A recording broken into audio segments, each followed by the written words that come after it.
Hey guys, welcome to my channel. My name is Liliana for those who are new here. In today's video, I'm going to show you how to make this beautiful buttercream stencil cake. So if you guys want to learn how to make this, well, keep on watching. Also, if you haven't done it yet, don't forget to subscribe and click the notification bell button so you get notified of all the videos that I put up. Without further ado, let's get to it.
So this is how I did this cake. Very simple to make. Many times we think that we can't stencil on a buttercream cake, but it's completely false. You just have to follow certain tips and tricks.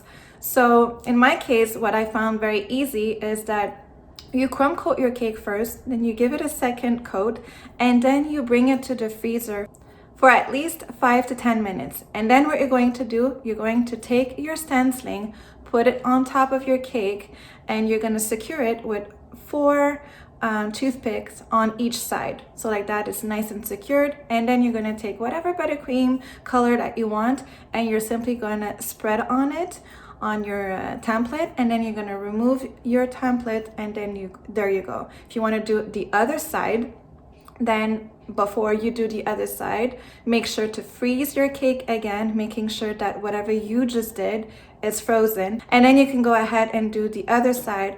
If you don't do that, then your buttercream is going to be all smudged and all your hard work will go to waste. So this is how I did that, and I topped the cake with synthetic poinsettias. So what I did is that because the stem was made out of metal, and I'm not comfortable with putting metal straight in your cake. Never, ever, ever, ever do that. You don't want metal in your cake. So what I did is that I covered the stem with floral tape, and then I inserted a straw in my cake, and then I placed the stem of my flower bunch on the inside, and that was it. My cake is nice and safe. I really hope you guys enjoyed. If you did, please give it a thumbs up, and if you guys like videos like this and you haven't done it yet, you can go ahead and subscribe, comment, and click the notification bell button so you get notified of all the videos that I put up. Thanks for watching, and see you in the next one.